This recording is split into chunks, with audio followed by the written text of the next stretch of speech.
Hello जी, अस्सलाम वालेकुम। मुझे उम्मीद है आप सब लोग खैरियत से होंगे और अपने अपने घरों में होंगे। सबसे पहले तो आप सब लोगों को मेरी तरफ से जो है वो गुज़िश्ता ईद मुबारक। और ये ईद जो थी, ईद उल अज़हा 2021, हमने अहमदपुर में गुजारी, जैसे हम पहले हर ईद अहमदपुर में ही गुजारते हैं। ईद वाले दिन कोई ऐसा ख़ास सीन हुआ नहीं कि जिसका मैं आपको व्लॉग बनाता। दिन जो है वो नॉर्मल गुजरा, जैसे हर ईद गुजरती है, और बहुत मसरूफ़ गुजरा। तो सुबह को उठे, तैयार हुए, सब इकट्ठे होके गए ईद नमाज़ पढ़ने, और वापस आके कुर्बानी हुई। तो कुर्बानी में भी कोई ऐसा स्पेशल सीन नहीं हुआ जो मैं आप लोगों को दिखाऊँ। हाँ, एक चीज़ हुई जो स्पेशल हुई इस दफ़ा, वो ये कि जो बकरा था उसको ज़िबा मैंने ख़ुद किया, आपके भाई ने बताते ख़ुद, अल्हम्दुलिल्लाह। तो मेरे लिए ये बहुत एक अच्छी बात है, ठीक है, क्योंकि ये शरई मामलात होते हैं और मसले मसाइल होते हैं, तो बकरे को, कुर्बानी के जानवर को ख़ुद ज़िबा करना चाहिए। पहले हमारे घर में दादा अबू करते थे, फिर बाबा करते हैं, और इस दफ़ा बकरा जो है वो बाबा ने कहा कि तुम करो, तो फिर मैंने बकरे पे अल्लाहु अकबर फेर दिया। पहला दिन जो है वो हमारा इस तरह से गुजर गया, बहुत बिजी गुजरा। थर्ड डे जो था, तो मैं सुबह हम उठे, मैं और मेरा कज़न मुनीब। रात को हमने प्लान बना लिया था कि हम कहीं जाएंगे, घूमेंगे, और अहमदपुर शर्किया को ज़रा थोड़ा सा एक्सप्लोर करेंगे और आप लोगों को दिखाएंगे। तो अभी हम कहाँ जा रहे हैं वो आप जाकर देखें आगे। जी, तो सुबह का वक्त है, सब नमाज़ पढ़ के फ़जर की ओर सो चुके हैं, और हम लोग जो हैं, हमसे मुराद मैं और मुनीब हैं। मुनीब मेरा कज़न है। वालेकुम अस्सलाम, क्या हाल है? ठीक है, अल्हम्दुलिल्लाह। तो हम दोनों सुबह तैयार होके, तैयार तो नहीं हुए, बस उठ के, और अब हम जा रहे हैं। जा कहाँ रहे हैं ये मैं आपको रास्ते में बताता हूँ। जी, तो मैं और मुनीब रहमान हम दोनों इस वक्त जा रहे हैं, कहाँ जा रहे हैं हम? रेलवे स्टेशन के पास कोई नवाब साहब का पुराना रेलवे सैलून है, ठीक है, जो मैं भी ज़िंदगी में पहली दफ़ा देखने जा रहा हूँ, अहमदपुर शर्किया के रेलवे स्टेशन के पास। भावलपुर में भी एक है जिसकी रेनोवेशन भी हो चुकी है, वो बहुत अच्छी हालत में है। मैंने अभी तक वो देखा नहीं है, मैं शायद उसे भी कवर करूँ इंशाल्लाह। बट अभी मैं जा रहा हूँ अहमदपुर वाले में। तो मुनीब ने वो पहले देखा हुआ है, इसको एड्रेस वगैरह का भी पता है, तो यही मुझे लेके जा रहा है। रेलवे स्टेशन तो मैंने देखा हुआ है, उससे आगे ये गाइड करेगा, साथ ही है। अभी हम घर से बहुत सारा पैदल चल के आ चुके हैं, ठीक है, और अब हमें सामने जो है वो रेलवे स्टेशन नज़र आ रहा है, हल्का बल्कि नहीं, थोड़ा ज़्यादा। तो अभी हम थोड़ा सा और काफ़ी चल रहे हैं, और हमारी कोशिश है कि सूरज निकलने से पहले और गर्मी होने से पहले हम वापस घर पहुंच जाएं।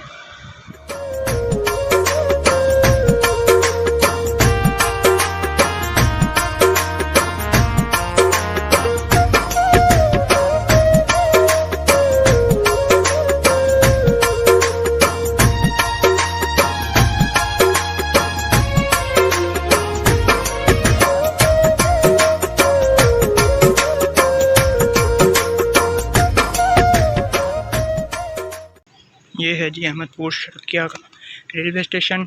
इसके बाहर डेरा नवाब क्यों लिखा हुआ है मुनीब? तो पुराना नाम डेरा नवाब ही था ना, अहमदपुर का पहले पुराना नाम डेरा नवाब। ये इसने छोड़ी है भाई, कंफर्म नहीं है। नहीं कंफर्म है। हाल जी, हम आए हैं प्लेटफॉर्म पे, ठीक है, ये मेरे पीछे आपको प्लेटफॉर्म नज़र आ रहा है, डेरा नवाब।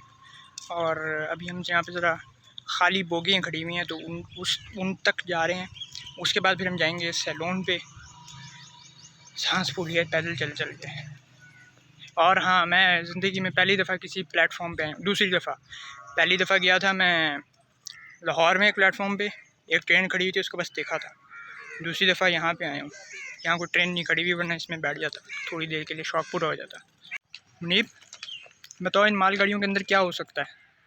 वही भी तो खाली पड़ी है यार ये। नहीं, इनके अंदर बसेरा है, बसेरा। किसका भला? जिनों का नहीं, जहाज़ों का। हाँ, जहाज इस टाइम में खाते थक गए होंगे। जहाज़ इस वक्त यहाँ पे हो सकते हैं भाई। नहीं, मुश्किल है। ये 2 डब्बे तो खाली थे, 3 परली साइड वाले में हो सकते हैं। आगे हाथों इस खाली बोगी पे खड़े हो गए हमने जो है ना अपना फ़ोटोशूट भी करा लिया सस्ता सा, और बहुत ही जल्दी से। ये इसका कमरा है, कमरा नुमा, और ये देखें मेरे पीछे शटिंग। सिर्फ एक ये कमरा है, बाकी सारे हैं डब्बे, ठीक है, डब्बों में कुछ भी नहीं है, डब्बे खाली हैं, तो इसलिए दिखाने के लिए कुछ है नहीं इसके अंदर, इसके सिवा, ठीक है। बाकी अब हम चलते हैं उधर असल जगह के ऊपर, जहाँ के लिए हम आए थे, जो सैलून है। तो ये जो बिल्डिंग है ना, ये वाली, ये है रेलवे सैलून।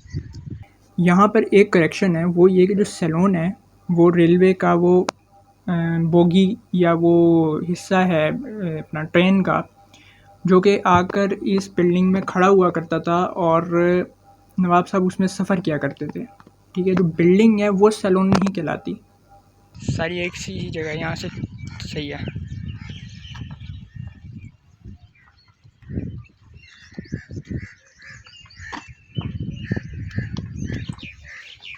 ये जो जगह आप लोग देख रहे हैं ये गहरी सी, यहाँ पे होती थी पहले पटरियाँ। ठीक है, ट्रेन की पटरियाँ होती थी, जैसे वहाँ साइड पे उस तरफ हैं वैसे यहाँ पर होती थी। ठीक है, यहाँ पर पूरा ट्रेन की बोगी जो है वो आके लगती थी। ठीक है, इन कमरों में नवाब साहब तशरीफ़ फरमा होते थे। ये आराम गाह थी, इंतज़ार गाह थी, आराम गाह नहीं सॉरी इंतज़ार गाह थी। तो यहाँ से वो आते थे और यहाँ सामने ट्रेन होती थी, उस ट्रेन में वो बैठते थे और वो बोगी जो है वो ख़ास नवाब साहब की बोगी थी, ट्रेन थी पूरी। तो उसमें उन्हीं का सारा सिस्टम वगैरह था और वो यहाँ से फिर निकलती थी और यहाँ से होती हुई वो मेन जो लाइन है उसके साथ पटरी मिल जाया करती थी। मैं आपको दिखाऊं, उस साइड पे आप देख सकते हैं 2 दरवाजे हैं। ये वाला दरवाज़े की हाइट ऊंची है, उसकी रीज़न यही है कि यहाँ से ट्रेन आया करती थी और ये गिर चुकी है इमारत। यहाँ पे सुना ये है कि आग लगी थी अब से कुछ अर्सा पहले, तो उसके बाद ये गिर चुकी है। जो बहावलपुर वाली इमारत है उसको दोबारा से रेनोवेट कर दिया गया। ये देखें, ये जो हाइट है सारी ये इसलिए है क्योंकि यहाँ से ट्रेन गुज़रा करती थी। बिल्कुल ये उस तरह से बनाया गया जिस पे आपको अहमदपुर डेरा नवाब वाला महल जो नवाब साहब का है वो मिलेगा और बाकी जो महलात हैं बहावलपुर में वो भी बिल्कुल इसी तर्ज पे बनाए गए हैं। ये कमरे हैं, इनकी चौखटें देखें और ये जो है ना ये चीज़ ये इस बात की गवाही है कि यहाँ पे आग लगी थी वाकई में। छतें भी काली हुई हुई हैं। ये छतें जो हैं मेरा ख़्याल है बाद में बनी हैं क्योंकि यहाँ पर ये गार्डर और टियर वगैरह डले हुए हैं, वरना पहले ज़माने में जो है वो लकड़ी की छतें हुआ करती थी। लकड़ी के क्या कहते हैं उन्हें, कड़ियाँ इस्तेमाल होती थी यहाँ पे। तो दरवाज़ों की हाइट देखें, खिड़कियाँ माशाल्लाह हवादार। 3 कमरे हैं यहाँ पे फ्रंट पे, बड़े बड़े ऊंचे ऊंचे सारे, और उनके साथ 2 छोटे कमरे। एंड में ये आप देख सकते हैं आतिशदान यहाँ पे बना हुआ है उस ज़माने का। यहाँ पे ऊपर चिमनी भी होगी यकीनन। चिमनी में पता नहीं क्या है, मैंने देखा नहीं। और ये तीसरे कमरे में मैं आ चुका हूँ। एक दरवाज़ा, साइड पे 2 बड़ी खिड़कियाँ। जो पुराने वक्तों के घर हैं यहाँ अहमदपुर शर्किया में, इवन जो हमारा घर है उसमें भी यही स्टाइल है हर कमरे में कि एक दरवाज़ा उसके साथ 2 खिड़कियाँ। इतनी बड़ी बड़ी नॉर्मल घरों में नहीं होती थी, ना इतने बड़े दरवाजे होते थे ना इतनी बड़ी खिड़कियाँ होती थी। बट क्योंकि ये नवाब साहब का सैलून है तो ये उसी तरीके से बनाया गया है। ये फिर तीसरा छोटा कमरा है। तीसरे कमरे से अंदर आए तो,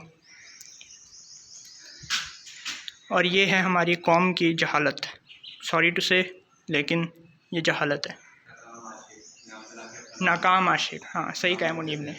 जो भी नाकाम आशिक होता है वो यहाँ पे आके अपनी अपनी तारीफ़ें लिख देता है।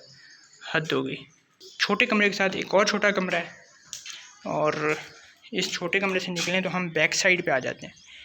बैक साइड पे ये सीढ़ियाँ हैं, सीढ़ियों के साथ ये एक पोर्च बना हुआ है। पोर्च के साथ इधर ज़मीन मौजूद है। यकीनन इस पोर्च में जो है वो नवाब साहब की गाड़ी सवारी, बग्गी या गाड़ियाँ ही होती थी हमारे नवाब साहब के पास माशाल्लाह, और बग्गियाँ भी इस्तेमाल होती थी। तो वो आके लगती होगी और उसके बाद मतलब यहाँ पे आती होगी गाड़ी, रुकती होगी, यहाँ से वो उतरते होंगे। सीढ़ियाँ काफ़ी टूट फूट का शिकार हैं जी। अब बताता हूँ, यहाँ पर जो है वो गाड़ी आकर रुकती होगी, यहाँ से ये सीढ़ियाँ हैं। ठीक है, सीढ़ियों के ऊपर नवाब साहब मुनीब साहब खड़े हुए हैं और ये डिज़ाइन देखें। वहाँ पर आते हैं हम। ये नीचे कमरे मौजूद हैं। आप ये इस बात का अंदाज़ा लगाएं कि उस ज़माने में भी डबल स्टोरी ये बिल्डिंग थी। ठीक है, ये एक कमरा छोटा इधर, इसके ऊपर एक बड़ा छोटा कमरा इधर। ये देखें माशाल्लाह क्या खूबसूरत तरीके से बना हुआ है। भाई यहाँ पे कंफर्म जहाज़ हो सकते हैं, ये आग लगने के निशान। अब ये यहाँ पे भी देखें जी, नाम के साथ नंबर, तुम्हारे नंबर का हमने 4 डालना है।